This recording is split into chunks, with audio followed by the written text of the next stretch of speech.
आदमी ने एक बहुत बड़ी मछली पकड़ ली थी, लेकिन उसके चेहरे पर खुशी की जगह उदासी छाई हुई थी। इतनी बड़ी मछली पकड़ने के बाद भी उसमें कोई उत्साह नहीं था। वह सिर्फ एक नहीं बल्कि कई मछलियां पकड़ चुका था। वह मछलियों को सावधानी से एक डिब्बे में रखता है और फिर अपने ठिकाने की ओर लौट जाता है। उसका ठिकाना दरअसल एक दुर्घटनाग्रस्त विमान का मलबा था। तभी पता चलता है कि यह आदमी एक विमान दुर्घटना का शिकार हुआ था और न जाने कब से अकेला आर्कटिक के बर्फीले इलाके में जीवित रहने की कोशिश कर रहा था। उसकी रोज की जिंदगी बेहद कठिन थी। खाने के लिए उसके पास केवल मछलियां थीं और उन्हें भी वह कच्चा ही खाता था। भोजन खत्म करने के बाद वह फिर अपने काम में लग जाता। वह एक जनरेटर उठाता और पास के सबसे ऊंचे पहाड़ पर चढ़ जाता। वहां पहुंचकर वह एक कमजोर सा रेडियो सिग्नल भेजता, इस उम्मीद में कि शायद कोई विमान उस सिग्नल को पकड़ ले और उसकी मदद के लिए आ जाए। आर्कटिक में दिन और रात का अंतर साफ नहीं होता, इसीलिए समय का पता लगाने के लिए उसे अपनी घड़ी पर निर्भर रहना पड़ता था। सोने से पहले वह अपना स्लीपिंग बैग बिछाता, मोटे मोटे कपड़े पहनता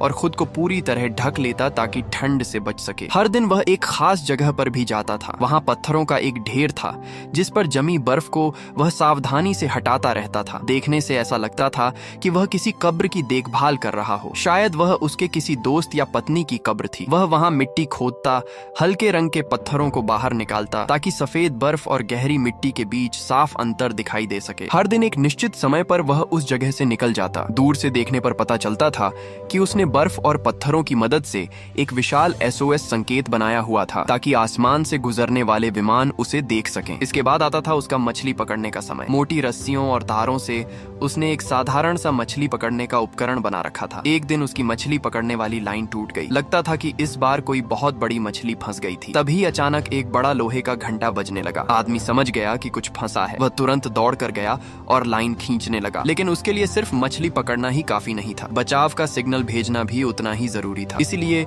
वह हमेशा आसपास की हर गतिविधि पर नजर रखता था। उसे डर था कि कहीं वह रहस्यमयी विशाल जीव फिर से दिखाई न दे जाए जिसे उसने पहले भी देखा था। एक दिन सिग्नल भेजने का काम खत्म करके लौटते समय उसने फिर उस विशालकाय आकृति को देखा। वह किसी बड़े जानवर जैसा लग रहा था जो दूर से उसके ठिकाने पर नजर रखे हुए था और सही मौके का इंतजार कर रहा था। दिन बीतते गए। कब्र की सफाई, SOS संकेत को बनाए रखना, मछलियां पकड़ना और रेडियो सिग्नल भेजना, ये उसकी रोजमर्रा की जिंदगी का हिस्सा बन चुके थे। फिर एक दिन जब वह पहाड़ की चोटी पर सिग्नल भेज रहा था, उसने दूर आसमान में घने काले बादलों को आते देखा। अचानक उसके उपकरण की सिग्नल लाइट जल उठी। उसका दिल तेजी से धड़कने लगा। उसने तुरंत जनरेटर को और तेजी से चलाना शुरू किया। उत्साह में उसने अपनी टोपी तक उतार दी और चारों तरफ देखने लगा। तभी उसने देखा कि दूर आसमान में एक हेलीकॉप्टर उड़ रहा है। उसकी आंखों में उम्मीद की चमक लौट आई। उसने तुरंत एक स्मोक फ्लेयर निकाली और उसे जोर जोर से लहराने लगा। आखिरकार हेलीकॉप्टर ने दिशा बदली और उसकी तरफ आने लगा। इतने दिनों बाद उसे लगा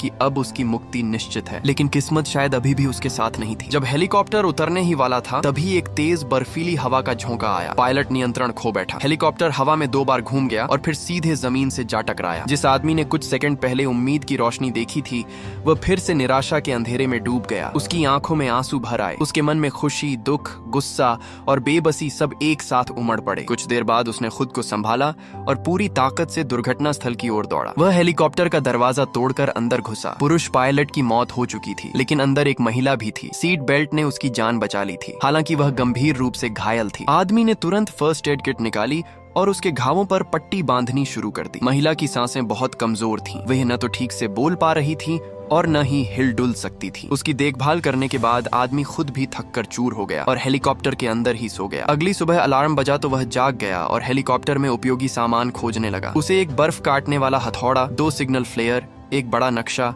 और कुछ इंस्टेंट नूडल्स मिले। उसने तुरंत नूडल्स का एक पैकेट खोला और सूखे ही खाने लगा। कई महीनों बाद उसके मुंह में पहली बार मछली के अलावा कुछ और गया था। इसके बाद उसने अपने बेस पर लौटने की तैयारी की। उसने हेलीकॉप्टर का एक दरवाजा निकालकर उससे एक अस्थायी स्लेज बनाई। फिर हेलीकॉप्टर पर लिख दिया कि यहाँ 2 जीवित बचे लोग हैं और एक महिला गंभीर रूप से घायल है। वह महिला को सावधानी से उस स्लेज पर लिटाकर खींचता हुआ अपने ठिकाने तक ले गया। बर्फ पर उसे खींचना बेहद कठिन था। वहां पहुंचकर उसने महिला को अपने बिस्तर पर सुलाया। फिर उसे महिला का पहचान पत्र मिला। दोनों अलग अलग देशों से थे। आदमी बार बार महिला से मुट्ठी बंद करने को कहता ताकि वह होश में बनी रहे और बेहोश न हो जाए। उसने अपने सारे अतिरिक्त कपड़े महिला को ओढ़ा दिए और फिर दोबारा हेलीकॉप्टर की ओर लौट गया ताकि बाकी सामान भी ला सके। पायलट का शरीर अब पूरी तरह जम चुका था। आदमी ने उसके कपड़े उतारे ताकि उन्हें इस्तेमाल किया जा सके और फिर उसके लिए वहीं बर्फ और पत्थरों से एक कब्र बना दी। हेलीकॉप्टर के अंदर उसे एक गैस स्टोव और एक लाइटर भी मिला। जब उसने आग जलाई तो कई महीनों बाद पहली बार उसके सामने असली लौ जल रही थी। वह अपने हाथ उसके पास ले गया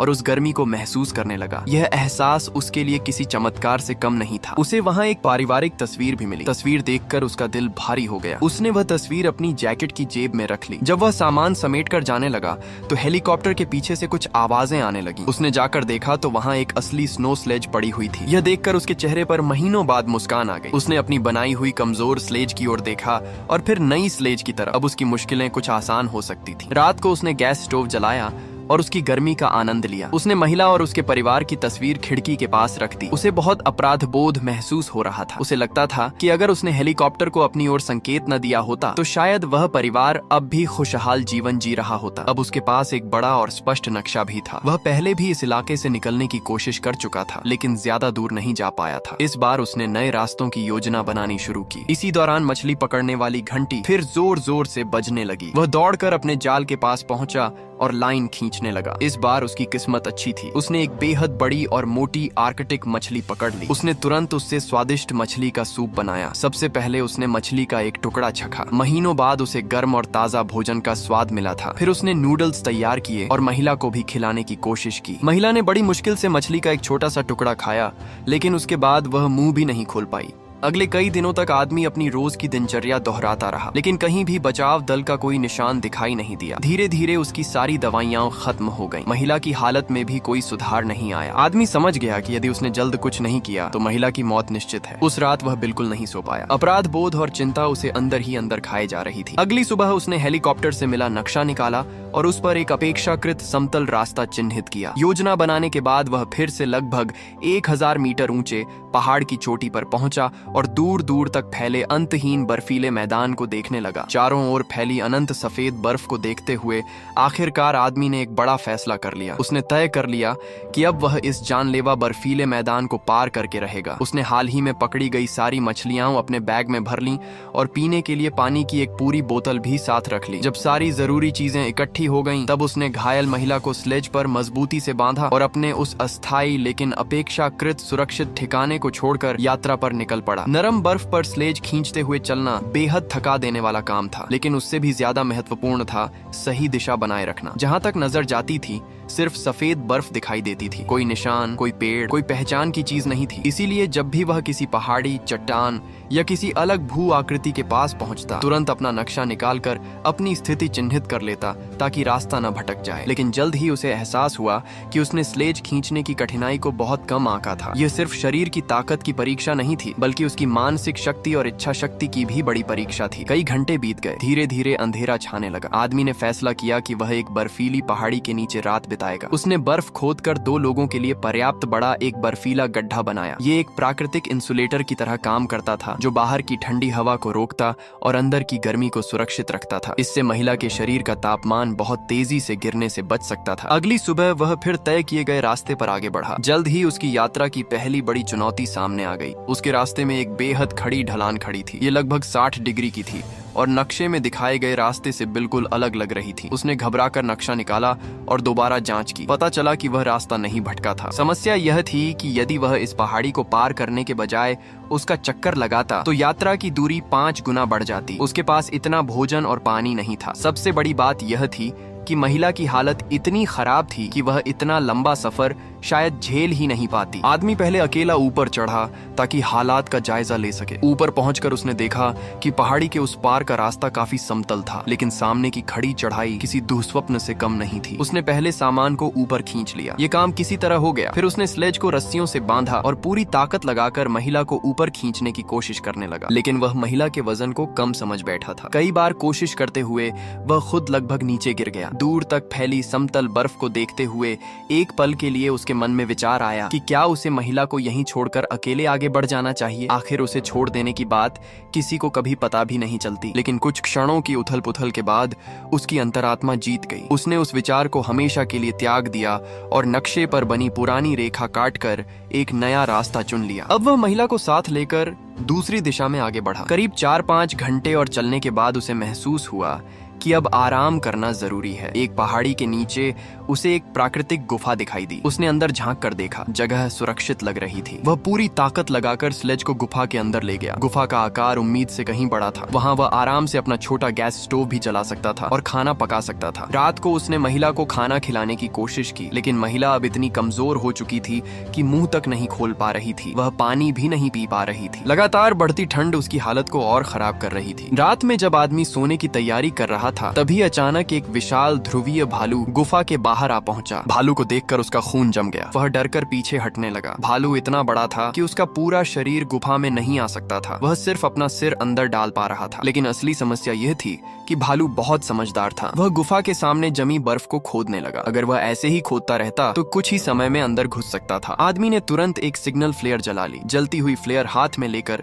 वह जोर से भालू की तरफ लपका। अचानक उठी आग और रोशनी देखकर भालू घबरा गया। वह पीछे हट गया और कुछ देर बाद भाग खड़ा हुआ। आदमी की जान तो बच गई, लेकिन उसका डर नहीं गया। वह काफी देर तक गुफा के कोने में सिकुड़ कर बैठा रहा और कांपता रहा। अगली सुबह उसने हिम्मत जुटाई और बाहर निकलकर चारों ओर देखा। भालू का कहीं कोई निशान नहीं था। तब वह महिला को लेकर फिर यात्रा पर निकल पड़ा। कई दिन बीत गए। वह न जाने कितनी दूर आ चुका था। एक दिन अचानक भयंकर बर्फीला तूफान शुरू हो गया। हवा इतनी तेज थी कि वह अपनी आंखें तक नहीं खोल पा रहा था। आदमी ने तुरंत लोहे की छड़ को बर्फ में गाड़कर रस्सियां बांध दी और वहीं रुकने का फैसला किया। फिर वह और महिला स्लीपिंग बैग में घुसकर रात बिताने लगे। जब तूफान खत्म हुआ तब तक दोनों लगभग आधे बर्फ में दब चुके थे। आदमी बड़ी मुश्किल से स्लीपिंग बैग से बाहर निकला। उसने देखा कि उसके हाथ बुरी तरह जम चुके थे। हर छोटी हरकत पर उसके पूरे शरीर में दर्द की लहर दौड़ जाती थी। वह अपने हाथों पर बार बार गर्म सांसें छोड़ता रहा, लेकिन उससे बहुत कम राहत मिल रही थी। फिर भी उसने हार नहीं मानी। वह दर्द सहते हुए नीचे उतरा और महिला को गर्म रखने के लिए अपना बैग तक जला दिया। लेकिन हालात लगातार बिगड़ते जा रहे थे। महिला के घाव संक्रमित हो चुके थे। उसे तेज बुखार था। घावों से मवाद निकल रहा था। वह बेहोश थी।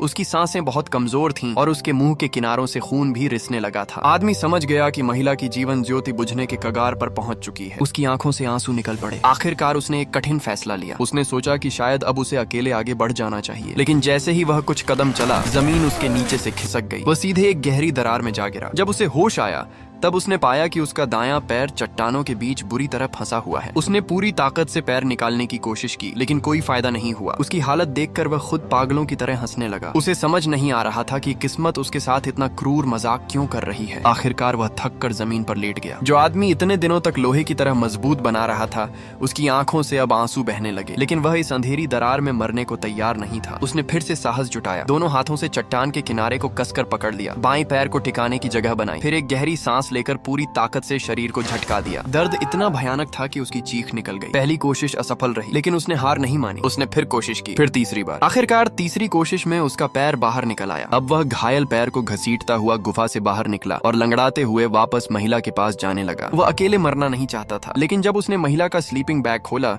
तब उसके सामने एक चमत्कार हुआ। महिला अभी भी जीवित थी। उसे देखकर आदमी की आंखों से खुशी के आंसू बह निकले। वह बार बार महिला से माफी मांगने लगा। उसने कहा कि उसे कभी उसे छोड़कर नहीं जाना चाहिए था। साथ ही वह उसका धन्यवाद भी कर रहा था, क्योंकि महिला के जीवित होने ने उसे फिर से जीने की वजह दे दी थी। उसने अपना मफलर उतारकर घायल पैर पर कसकर बांधा ताकि खून बहना बंद हो जाए। इसके बाद वह महिला को लेकर फिर आगे बढ़ गया। दिन गुजरते गए। उनका सारा भोजन खत्म हो चुका था। पानी की आखिरी बूंद भी उसने महिला को पिला दी थी। अब खुद को जीवित रखने के लिए वह बर्फ चूसता और अपने सूखे होंठों से निकलने वाले खून तक निगल जाता था। उसका शरीर पूरी तरह टूट चुका था। अब समतल रास्ते पर चलना भी उसके लिए किसी पहाड़ चढ़ने जैसा कठिन हो गया था। जहाँ कहीं चढ़ाई आती वहाँ उसकी हालत और भी खराब हो जाती। वजन कम करने के लिए उसने एक एक करके अपना सारा सामान फेंकना शुरू कर दिया, यहाँ तक कि वे चीजें भी जो उसके लिए सबसे ज्यादा कीमती थीं। आखिरकार हालात इतने कठिन हो चुके थे कि आदमी को अपना सबसे कीमती सामान भी छोड़ना पड़ा। उसने अपना सिग्नल ट्रांसमीटर तक फेंक दिया, क्योंकि अब उसमें उसे उठाकर चलने की ताकत नहीं बची थी। इसके बाद वह अकेला एक ऊंची ढलान पर चढ़ने लगा। उसका इरादा था कि पहले ऊपर जाकर देखे कि आगे का रास्ता कैसा है और कहीं कोई उम्मीद की किरण दिखाई देती है या नहीं। लेकिन इस बार किस्मत ने उसके साथ एक अजीब खेल खेला। जैसे ही वह ऊपर पहुंचा, उसकी नजर दूर आसमान पर पड़ी। वहां एक हेलीकॉप्टर उड़ रहा था। कुछ क्षणों के लिए उसे अपनी आंखों पर विश्वास ही नहीं हुआ। इतने दिनों की तकलीफ, भूख, ठंड, दर्द और संघर्ष के बाद अचानक सामने बचाव का एक मौका दिखाई दे गया था। यह सब इतना अचानक हुआ कि वह कुछ पल के लिए वहीं स्तब्ध खड़ा रह गया, लेकिन अगले ही पल उसे होश आया। वह पूरी गति से पहाड़ी से नीचे फिसलता हुआ महिला के पास पहुंचा। अपनी बची हुई सारी ताकत इकट्ठा करके उसने महिला की स्लेज को धक्का दिया और किसी तरह उसे ऊपर तक ले आया। फिर उसने तुरंत एक सिग्नल फ्लेयर जलाई और पूरी ताकत से उसे हवा में लहराते हुए मदद के लिए पुकारने लगा। लेकिन हेलीकॉप्टर की ओर से कोई प्रतिक्रिया नहीं मिली। उसका दिल घबराने लगा। उसे लगा शायद पायलट ने उसे देखा ही नहीं है। तुरंत उसने अपना बाहरी जैकेट उतार दिया और उसे दोनों हाथों से पकड़कर पूरी ताकत से हवा में लहराने लगा। वह लगातार हाथ हिलाता रहा। उसकी मांसपेशियां जवाब दे रही थीं। शरीर टूट चुका था, लेकिन वह रुक नहीं रहा था। उसे पता था कि यह उसकी जिंदगी का आखिरी मौका हो सकता है। वह पूरी ताकत से चिल्लाया। उसकी आवाज बर्फीली घाटी में गूंज उठी। यह हमारी मदद करो। उसकी चीखें पहाड़ों से टकराकर वापस लौट रही थीं, लेकिन हेलीकॉप्टर तक शायद कुछ भी नहीं पहुंच रहा था। वह लगातार पुकारता रहा, बार बार, लेकिन कोई जवाब नहीं मिला। धीरे धीरे हेलीकॉप्टर दूर जाने लगा। वह उसे जाते हुए देखता रहा, फिर वह और दूर हो गया। कुछ देर बाद वह पहाड़ों के पीछे गायब होने लगा और अंततः उसकी नजरों से पूरी तरह ओझल हो गया। उस पल ऐसा लगा जैसे उसकी सारी उम्मीदें भी उस हेलीकॉप्टर के साथ ही गायब हो गई हों। इतने लंबे संघर्ष के बाद जब मंजिल बस हाथ की दूरी पर लग रही थी, तब उसे फिर से निराशा का सामना करना पड़ा। वह पूरी तरह टूट गया। वह महिला को अपनी बाहों में भरकर फूट फूट कर रोने लगा। उसके पास अब कोई योजना नहीं बची थी, कोई रास्ता नहीं बचा था, कोई उम्मीद नहीं बची थी। उसका शरीर पहले ही जवाब दे चुका था और अब उसका मन भी हार मानने लगा था। वह धीरे से बर्फ पर लेट गया। उसने महिला के दोनों हाथ अपने हाथों में कसकर पकड़ ली। अपनी बची हुई आखिरी ताकत जुटाकर उसने महिला से कुछ शब्द कहे। उसकी आवाज बहुत कमजोर थी, जैसे किसी बुझते हुए दीपक की अंतिम लौ। इसके बाद उसका शरीर और साथ नहीं दे सका। उसकी पलकों पर भारीपन छा गया। धीरे धीरे उसकी आंखें बंद होने लगीं और अंत में वह पूरी तरह बेहोश होकर बर्फ पर गिर पड़ा। और यहीं पर मूवी समाप्त हो जाती है।